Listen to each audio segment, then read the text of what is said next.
नमस्कार, आप देख रहे हैं हेडलाइंस न्यूज। दिन भर की ताज़ा खबरों के लिए अभी सब्सक्राइब करें, साथ में बेल आइकन भी प्रेस कर लें। खबरों में आगे बढ़ने से पहले वीडियो को लाइक जरूर करें और अपने दोस्तों के साथ ज़्यादा से ज़्यादा शेयर करें। और आप किस राज्य शहर से न्यूज को देख रहे हैं, कमेंट में लिखना ना भूलें। राजस्थान के मुख्यमंत्री अशोक गहलोत ने प्रदेश में 26,000 से ज्यादा रोजगार अवसर पैदा करने के उद्देश्य से 71,486 करोड़ रुपए के निवेश प्रस्ताव को मंजूरी दी है। गहलोत ने अपने आधिकारिक आवास पर निवेश बोर्ड की दूसरी बैठक की अध्यक्षता करते हुए कहा है कि कई बड़े उद्योग समूह अब राज्य की अनुकूल इंडस्ट्रियल पॉलिसी से आकर्षित हो रहे हैं। इससे राज्य में इंडस्ट्रियल विकास को और मजबूती मिलेगी। उन्होंने इन्वेस्ट राजस्थान समिट की तैयारी के भी निर्देश दिए हैं। गहलोत ने बीकानेर मंडल से सिरेमिक हब स्थापित करने की रिपोर्ट तैयार करने का भी निर्देश दिया है, क्योंकि यहाँ उद्योग के लिए कच्चे माल की उपलब्धता, इसके अलावा क्षेत्र में गैस ग्रिड स्थापित करने की संभावना पर विचार किया जा रहा है। स्मार्ट सिटी कहे जाने वाले फरीदाबाद के नगर निगम में हुए घोटालों और शहर की टूटी सड़कों को लेकर आम आदमी पार्टी ने नगर निगम पर विरोध प्रदर्शन किया। इसके साथ नगर निगम अधिकारियों को मुख्यमंत्री के नाम ज्ञापन सौंपा। आप कार्यकर्ताओं ने मौजूदा कांग्रेस विधायक नीरज शर्मा और पूर्व भाजपा समर्थित विधायक नागेंद्र भड़ाना पर भी भ्रष्टाचार के आरोप लगाए। उन्होंने कहा है कि इन दोनों विधायकों की संपत्तियों की जाँच की जाए। आपके कार्यकर्ताओं ने फरीदाबाद में टूटी सड़कों का भी मुद्दा उठाते हुए कहा है कि पूरा फरीदाबाद चारों तरफ से खुदा पड़ा है। और आपको बता दें कि आप कार्यकर्ता ने सिर्फ नीरज शर्मा पर भ्रष्टाचार के आरोप लगाए, बल्कि उन्होंने 200 करोड़ के मामले की जांच कर बड़े मगरमच्छों को गिरफ्तार करने की मांग कर रहे कांग्रेस विधायक की वस्त्र त्यागने वाली बात को भी नौटंकी बताया। राजनीति में सियासी समीकरण कब बदल जाए कुछ नहीं कहा जा सकता। यहाँ कभी अच्छे दोस्त कहलाने वाले नेता एक ही झटके में धुर विरोधी बन जाते हैं, तो कभी विरोधी ही एक दूसरे के बड़े समर्थक के रूप में भी नजर आते हैं। राजस्थान की राजनीति भी इन दिनों ऐसा ही सियासत देखने को मिल रहा है। दरअसल बीजेपी के राज्यसभा सांसद डॉक्टर किरोड़ी लाल मीणा ने एक बयान दिया है, जिसने बीजेपी में बढ़ रही गुटबाजी को जोरदार हवा दे दी है। डॉक्टर किरोड़ी लाल मीणा भरतपुर के सलेमपुर गाँव में हुए भगवान मीन की प्राण प्रतिष्ठा समारोह में खुलकर पूर्व सीएम वसुंधरा राजे के खिलाफ हो गए। उन्होंने पूर्व मुख्यमंत्री वसुंधरा राजे पर यह बोलते हुए हमला किया है कि राजे ने हमेशा उनके राजनीतिक करियर पर ब्रेक लगाने का काम किया है। गुजरात के विधायक और कांग्रेस नेता जिग्नेश मेवानी को एक बार फिर से बड़ा झटका लगा है। सोमवार को कोरकार झार से एक लोकल कोर्ट से जमानत मिल गई है। दरअसल असम पुलिस ने जिग्नेश मेवानी को प्रधानमंत्री के खिलाफ ट्वीट करने के मामले में बुधवार को गुजरात से गिरफ्तार किया था।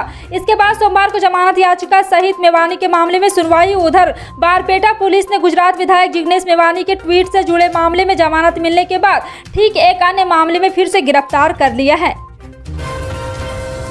राजस्थान में 1.5 साल बाद विधानसभा चुनाव होने हैं, लेकिन मुख्यमंत्री अशोक गहलोत अभी से इलेक्शन मोड में आ गए हैं। महंगाई और रोजगार के मुद्दे पर केंद्र सरकार को लगातार आड़े हाथ लेकर हमला करने वाले गहलोत ने अब ताबड़तोड़ दौरे भी शुरू कर दिए हैं। पिछले महीने जोधपुर और बाड़मेर में रैली करने के बाद गहलोत बीकानेर, नागपुर और यहां उदयपुर, डूंगरपुर का दौरा कर चुके हैं। अनुसूचित जाति और जनजाति के वोटों को साधने के लिए गहलोत का फोकस अब दक्षिणी राजस्थान के जिलों पर टिका हुआ है। इसलिए रविवार 24 अप्रैल को गहलोत डूंगरपुर में पाटीदार समाज के महासम्मेलन में शामिल हुए। इस सम्मेलन से संबोधित करते हुए अशोक गहलोत ने राज्य सरकार की कई उपलब्धियां भी गिनाई है। झारखंड के 3 जिलों में कुछ दिनों की राहत के बाद सोमवार को एक बार फिर से लू चलने लगी है और 3 दिन के अंदर राज्य के 6 अन्य जिलों में भी लू चलने का अनुमान है। पश्चिमी सिंहभूम, कोंडरमा और गिरिडीह जिले लू की चपेट में है, जबकि रांची, बोकारो, पूर्वी सिंहभूम, गढ़वा, पलामू और चतरा के 28 अप्रैल तक लू चलने का अनुमान जताया जा रहा है। रांची मौसम केंद्र के प्रभारी अभिषेक आनंद ने पीटीआई भाषा में कहा है कि देश के पश्चिमी और उत्तर पश्चिमी हिस्सों में आने वाले शुष्क और गर्म हवाओं की वजह से झारखंड में तापमान बढ़ रहा है। पश्चिम बंगाल की मुख्यमंत्री ममता बनर्जी के देश में कोविड-19 की मौजूदा स्थिति पर चर्चा के लिए प्रधानमंत्री नरेंद्र मोदी द्वारा बुलाई गई एक डिजिटल बैठक में भाग लेने की संभावना है। राज्य सचिवालय के एक अधिकारी ने सोमवार को यह जानकारी दी। देश के कुछ हिस्सों में पिछले कुछ हफ्तों में कोविड मामलों में वृद्धि के बीच प्रधानमंत्री ने 27 अप्रैल को मुख्यमंत्रियों की बैठक बुलाई है। और आपको बता दें कि अभी डिजिटल बैठक के लिए प्रधानमंत्री कार्यालय से निमंत्रण भी दिया गया है। बैठक में केंद्रीय स्वास्थ्य सचिव राजेश भूषण भी मौजूद रहेंगे। दिल्ली में रविवार को 4.48% संक्रमण दर के साथ कोविड के 1083 नए मामले सामने आए, जबकि पश्चिम बंगाल में रविवार को संक्रमण दर 0.46% रही।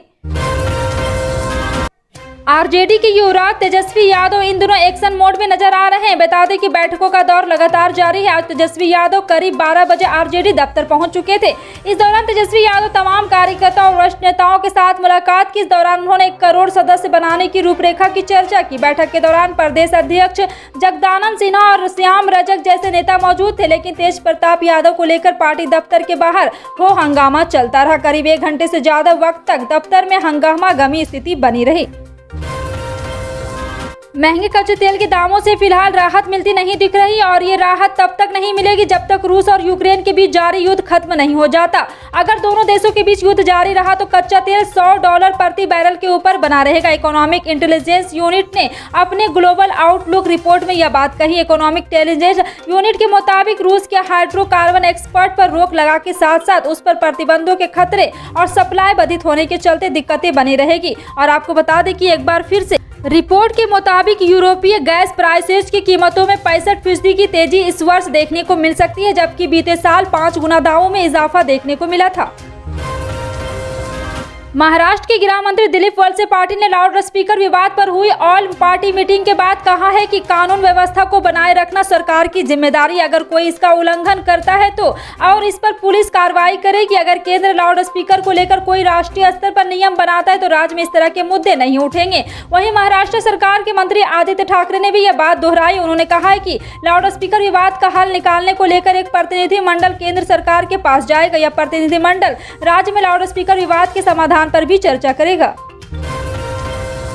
हिमाचल प्रदेश में अगले कुछ ही महीनों में विधानसभा चुनाव होने, ऐसे में तमाम पार्टियां यहां अपनी तैयारियों में जुटी हैं। वहीं राज्य की सत्ता में काबिज बीजेपी को उम्मीद है कि एक बार फिर सत्ता में वापसी होगी। इसको लेकर मुख्यमंत्री जयराम ठाकुर ने एबीपी न्यूज के साथ खास बातचीत की, जिसमें उन्होंने देश में चल रहे तमाम मुद्दों का जवाब दिया। देश में एक बार फिर समान नागरिक संहिता को लेकर बहस शुरू हो चुकी है। तमाम बीजेपी शासित राज्यों में इसे लागू करने की मांग भी उठ रही है। ऐसे में हिमाचल प्रदेश के सीएम जयराम ठाकुर ने इसे लेकर बड़ा बयान दिया। उन्होंने कहा है कि हम समान नागरिक संहिता के लिए जरूरी कदम उठा रहे हैं। कांग्रेस के एक प्रतिनिधि मंडल ने राजभवन में गुजरात के राज्यपाल आचार्य देवव्रत से मुलाकात की और सांप्रदायिक ध्रुवीकरण करने वालों और विरोधी आवाज को दबाने के लिए सरकारी तंत्र के दुरुपयोग की कोशिश करने वाले तत्वों के खिलाफ कार्रवाई की मांग की। कांग्रेस ने राज्य की बीजेपी सरकार पर उत्तर प्रदेश की बीजेपी सरकार की तरह बुलडोजर की राजनीति करने का भी आरोप लगाया। प्रतिनिधिमंडल ने राज्यपाल को एक ज्ञापन सौंपा और सत्तारूढ़ बीजेपी पर नफरत की राजनीति करने तथा विरोध की आवाज को दबाने के लिए सरकारी तंत्र के दुरुपयोग में शामिल होने का आरोप लगाया। देश में एक बार फिर कोयला की कमी से हाहाकार मचा हुआ है। कई राज्य बिजली कटौती की तरफ बढ़ रहे हैं तो कई शहरों में बत्ती गुल होना शुरू हो गया। इस संकट के पीछे विदेश से आयात होने वाले कोयले की बढ़त दाम नजर आ रही है। वहीं दूसरी तरफ राज्य खराब वित्तीय हालात के चलते अतिरिक्त बिजली खरीदने के बजाय कटौती का सहारा लेते हुए दिखाई दे रहे हैं। कोयले की कमी पर विशेषज्ञों का कहना है कि यह कोयला संकट घरेलू ना होकर बाहरी ज्यादा नजर आ रहा है, क्योंकि आज सरकार की तरफ से बिजली कंपनियों के 10% कोयला विदेश से आयात करने की अनुमति है, लेकिन कंपनियां वैश्विक मुद्रास्फीति के चलते विदेश में महंगा कोयला खरीद नहीं पा रही। इससे देश की कोयला खदानों पर दबाव बढ़ता जा रहा है, जबकि राज्य की वित्तीय हालात इतनी खराब है कि उनका करीब 1 लाख करोड़ रुपए केंद्र सरकार पर बकाया। इसलिए राज्य सरप्लस पावर खरीदने के बजाय बिजली कटौती का सहारा ले रहे हैं। सूचना और प्रसारण मंत्रालय ने भारत की राष्ट्रीय सुरक्षा, विदेश संबंध और सार्वजनिक व्यवस्था से संबंधित दुष्प्रचार फैलाने को लेकर 16 यूट्यूब चैनल समाचार चैनलों को ब्लॉक कर दिया है। इनमें 10 चैनल भारतीय और 6 पाकिस्तान बेस्ड यूट्यूब चैनल थे। आईटी नियम 2021 के तहत इमरजेंसी शक्तियों का इस्तेमाल करते हुए इन्हें ब्लॉक किया गया है। मंत्रालय का कहना है कि ये सभी यूट्यूब चैनल भारत में दहशत पैदा करने, सांप्रदायिक द्वेष भड़काने और सार्वजनिक व्यवस्था को बिगाड़ने के लिए झूठी और सत्यापित जानकारी फैला रहे थे। ब्लॉक किए गए यूट्यूब समाचार चैनलों की दर्शकों की संख्या 68 करोड़ से अधिक थी। हरियाणा में कोरोना वैक्सीन का बूस्टर डोज फ्री में लगेगा। मुख्यमंत्री मनोहर लाल खट्टर ने यह ऐलान किया है। यह बूस्टर डोज 18 से 59 साल आयु वर्ग के लोगों को लगाया जाएगा। सीएम खट्टर ने राज्य के लोगों के स्वास्थ्य को प्राथमिकता देते हुए कोविड रोधी टीकाकरण अभियान को आगे बढ़ाते हुए 18 से 59 साल के आयु लोगों को फ्री बूस्टर खुराक की घोषणा की है। लोग हरियाणा के किसी भी सरकारी अस्पताल या डिस्पेंसरी से 250 रुपये की कोविड वैक्सीन की बूस्टर खुराक फ्री में प्राप्त कर सकते हैं। हरियाणा में 18 से 59 साल आयु वर्ग के लगभग 1.2 करोड़ लाभार्थी हैं। इस पर लगभग 300 करोड़ रुपए खर्च किया जाएगा, जिससे राज्य की सरकार की ओर से कोविड राहत कोष से वहन किया जाएगा। दिल्ली के सरोजनी नगर में झुग्गियां हटाने का मामला सुप्रीम कोर्ट में पहुंच चुका है। सुप्रीम कोर्ट ने फिलहाल 200 झुग्गियों को तोड़ने पर रोक लगा दिया है। सुप्रीम कोर्ट ने केंद्र से गरीब लोगों के प्रति मानवीय रवैया अपनाने को कहा है। जी हां, आपको बता दें कि गरीब लोगों को यहां से राहत मिली है। फिलहाल झुग्गी मामलों में कोई कठोर कार्रवाई नहीं होगी। अदालत ने केंद्र और राज्य को नोटिस जारी किया है और आपको बता दें कि इस मामले में 2 मई को सुनवाई होगी। सुनवाई के दौरान जस्टिस KM जोसेफ ने केंद्र को नसीहत दी है कि कहा और अब आप उनके साथ व्यवहार करते तो उनके साथ मानवीय व्यवहार करें। जम्मू कश्मीर से धारा 370 हटाए जाए और जम्मू कश्मीर के 2 अलग अलग राज्यों में विभाजित करने को लेकर सुप्रीम कोर्ट में याचिका दायर की गई। इन याचिकाओं पर जुलाई में सुनवाई हो सकती है। कोर्ट जम्मू कश्मीर को विशेष दर्जा देने वाले अनुच्छेद 370 के प्रावधान को निरस्त करने के केंद्र के फैसले चुनौती देने वाली याचिकाओं को सूचीबद्ध करने पर विचार करने के लिए सहमत हो गया है। चुनावी रणनीतिकार प्रशांत किशोर के कांग्रेस में शामिल होने को लेकर अभी संस्पेश जारी है। इसी के बाद कांग्रेस ने उनके सुझाव पर चर्चा करने के बाद 2024 लोकसभा चुनाव के लिए एक क्वाड एक्शन ग्रुप बनाने का ऐलान किया है।